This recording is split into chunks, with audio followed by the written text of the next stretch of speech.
Servus Freunde der Fotografie und herzlich willkommen zu einem weiteren Tutorial von mir. Mein Kurzurlaub ist vorbei, leider viel zu kurz, sagt ja auch schon der Name. Aber ich bin wieder hier und mache für euch richtig coole Tutorials und heute geht es um Glasfotografie und was wir damit richtig Kreatives machen können.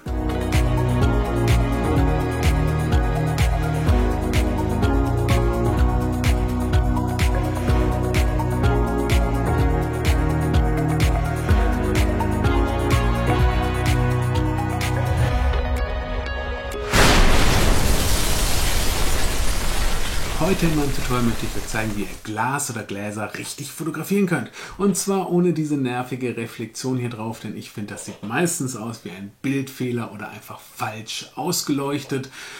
Und um dieses zu vermeiden, ist der Basic-Teil in diesem Tutorial gedacht. Da siehst du, wie du Glas oder Gläser richtig fotografieren kannst, nämlich so. Und dann geht es weiter mit einem kreativen Teil, denn wer mich kennt, der weiß, da muss noch irgendwas Kreatives kommen und das kommt jetzt, nämlich meine kleine Bildidee.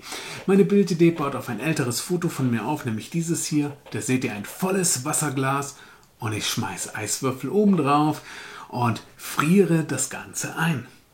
Du fragst dich jetzt, einfrieren, was meint denn der damit? Ab in den Kühlschrank oder was und da Fotos machen? Nein, dafür habe ich schon mal ein extra Foto-Tutorial gemacht, hier ein Fotohack, ich verlinke es euch mal da oben.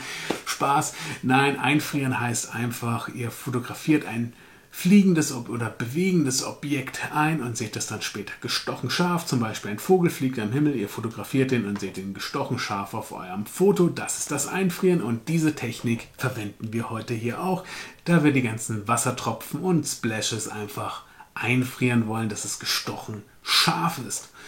Und da mir Eiswürfel doch etwas zu langweilig waren und man das Ganze doch schon relativ oft gesehen hat, dachte ich mir einfach, hey, was habe ich denn hier als Eiswürfelersatz? Und da sind mir meine Prismawürfel eingefallen, also diese schönen Würfel hier. Der Vorteil ist, die zeigen unterschiedliche Farben an, wenn sie unterschiedlich angeleuchtet werden.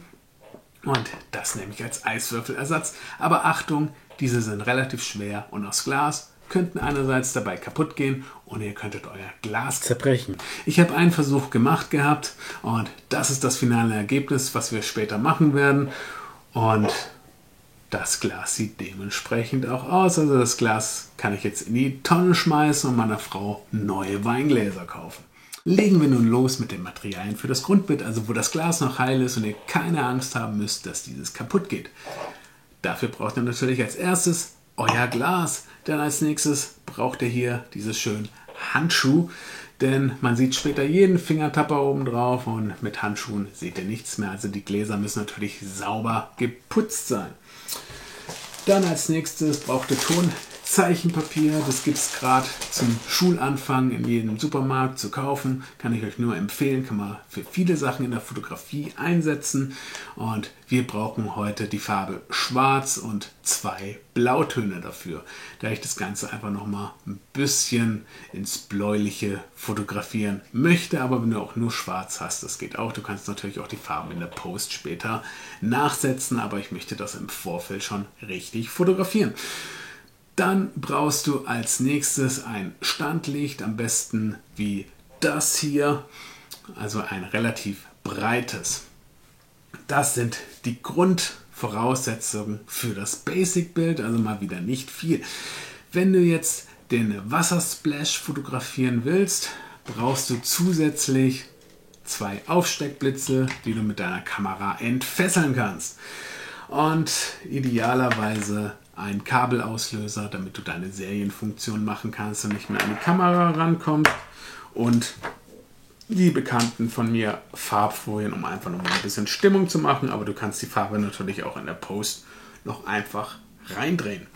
Und wenn du das Ganze mit diesen Prismawürfeln machen willst, brauchst du natürlich auch noch diese Prismawürfel und idealerweise eine wasserfeste Unterlage, denn wenn wir jetzt hier die Gläser kaputt machen, fliegen Glassplitter durch die Gegend und das Wasser läuft durch die Gegend und da müsstest du im Vorfeld natürlich auch noch drauf achten. Und dann würde ich sagen, legen wir einfach mal mit dem Basic-Bild los. Als erstes erkläre ich euch ganz kurz das Setup. Auf der einen Seite habe ich meine Kamera, in der Mitte habe ich mein Glas und auf der anderen Seite habe ich meine Lichtquelle. Wenn ich jetzt die Lichtquelle anschalte, leuchtet das Licht natürlich komplett durch das Glas in meinen Sensor rein und ich kriege keine gescheiten Aufnahmen hin. Da muss ich mir natürlich weiter behelfen mit einem Störer. Und wie gestalte ich mir den? Aus schwarzem Tonpapier, was ich mir vertikal in eine U-Form forme, weil ich das auch nicht zu breit haben möchte, damit Licht rechts und links noch dran vorbeigehen kann. Das platziere ich mir jetzt zwischen dem Glas und zwischen der Lichtquelle. Das Glas platziere ich mir dann davor, dass es in dem Schattenkegel von diesem Störer ist.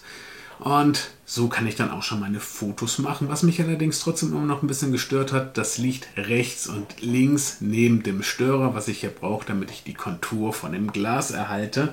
Und da habe ich mir weiter beholfen, indem ich horizontal blaues Papier gefaltet habe. Warum habe ich blaues genommen? Damit ich noch ein bisschen blaue Reflexion im Glas erhalte. Und das platziere ich mir jetzt auch noch rechts und links davon. Also man schaue aber, dass trotzdem immer noch Licht zwischen diesen Feldern auf das Glas treffen kann, aber nicht mehr auf meinen Kamerasensor. Und dann kann ich meine perfekten Fotos machen und das ist einfach perfekt ausgeleuchtet. Und das sieht schon mal richtig cool aus als Glasfoto ohne diese nervige Reflexion. Oder was meinst du? Schreib's mir mal unten in die Kommentare. Ein kleiner Bonustipp noch, füll das Glas mit Wasser, auch wenn du kein Splash-Foto machen möchtest, denn dadurch hast du nochmal weniger Reflexion. Hier das Beweisbild. Also die beiden Bilder sehen da schon mal richtig stark aus. Und wenn du jetzt noch ein Splash-Foto machen willst, behalte die gleiche Position vom Glas bei, denn wir wollen es später dann übereinander setzen in Photoshop. Da wir jetzt blitzen und dadurch noch mal ein bisschen anderes Licht bekommen und das Glas ja so richtig geil aussieht, müssen wir das zusammensetzen. Und für die Splash-Fotografie brauchst du 2 Aufsteckblitze, die platzierst du einmal rechts und links zwischen den Öffnungen im Tonpapier. Ich habe jetzt hier nochmal einen Farbfolienfilter vorne drauf, einmal türkis und einmal blau, da ich hier alles im Bläulichen halten möchte. Und die richte ich mir ein bisschen nach oben hin aus und dann kann es eigentlich auch schon mit dem Test losgehen. Achte darauf, wenn du jetzt hier loslegst, du hast nur einen Serienshot und danach kannst du das Ganze nochmal von vorne aufbauen. Also Planung ist hier alles. Und als Probelauf habe ich einfach ein zweites Glas über das erste gehalten und ein paar Aufnahmen gemacht und geguckt, ob das Glas auch perfekt ausgeleuchtet ist. Und wenn das der Fall ist, dann kann es auch richtig losgehen und wir kommen zu den Kamera- und Blitzeinstellungen. Fotografiert habe ich das Ganze vom Stativ aus im manuellen Modus und habe manuell fokussiert. Achte darauf, dass der Bildstabilisator ausgeschaltet ist, da wir hier vom Stativ fotografieren. Mein ISO-Wert lag bei 200, meine Belichtungszeit beim 20. und meine Blende lag bei 8. Bei der Splash-Fotografie hatte ich fast die gleichen Einstellungen. 2 Korrekturen habe ich vorgenommen. Einerseits bin ich vom Single-Shot auf Serienfunktion geswitcht und habe meine Belichtungszeit auf ein 400stel raufgeschraubt. Starten wir mit der Nachbearbeitung in Lightroom und Photoshop. Als erstes wähle ich mir die Bilder aus, die ich in Photoshop rüber kopieren möchte und schneide mir eins davon zu und kopiere den Zuschnitt einfach auf die weiteren Bilder, die ich dann als Layer oben drauf noch benutzen will. So habe ich den gleichen Zuschnitt und so ist das Anpassen dann später auch nochmal einfacher. Wenn ich das gemacht habe, dann importiere ich das Ganze aus Lightroom in Photoshop hinein. Hier habe ich jetzt meine 4 Bilder, die ich jetzt für das Splash-Bild benötige als Grundbilder und diese kopiere ich mir als erstes auf mein Hauptbild drüber und richte diese sauber aus, dass es einigermaßen passt. Da auch durch das Springen jetzt des Glases das Glas etwas verrutscht ist, muss man hier etwas Hand anlegen.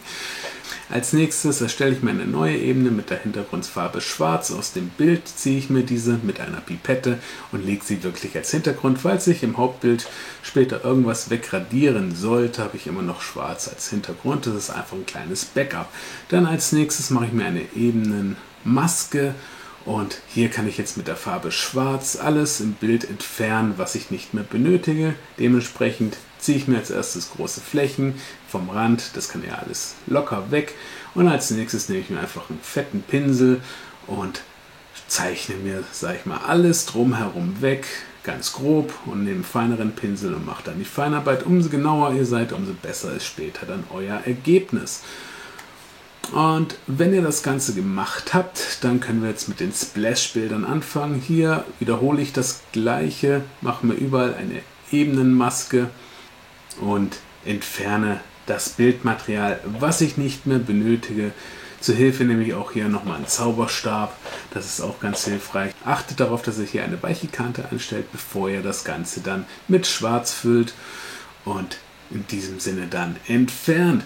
Wenn ihr dann jetzt eure Layer alle sauber übereinander gelegt habt, kommt natürlich dann auch nochmal ein bisschen Feinarbeit auf euch zu. Welche Wassertropfen wollt ihr haben, welche nicht? Und hier könnt ihr dann entscheiden mit der Farbe weiß oder schwarz, was ihr auf euren Bildern haben wollt, wenn ihr die ebenen Masken benutzt.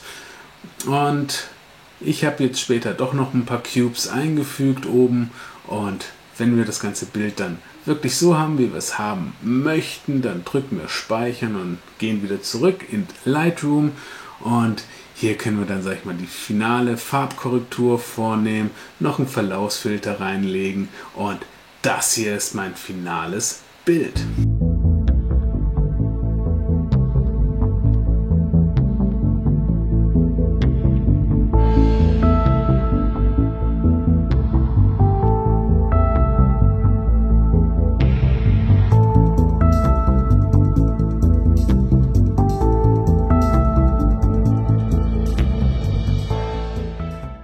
Denke mal dran, Scherben bringen Glück, und ich hoffe, du hast nicht ganz so viele Gläser geschrottet. Und wenn, dann hoffentlich nur Altglas und kein gutes Glas. Und hoffentlich hattest du auch Spaß bei dem Ganzen. Mir hat es auf jeden Fall wieder Spaß gemacht, ein kleines Tutorial für euch zu machen. Und ich würde sagen, man sieht sich einfach nächsten Freitag wieder mit irgendwas Kreativem hier aus der Fototechnik, was mir im Kopf rumschwirrt. Und bis dahin sage ich einfach ciao.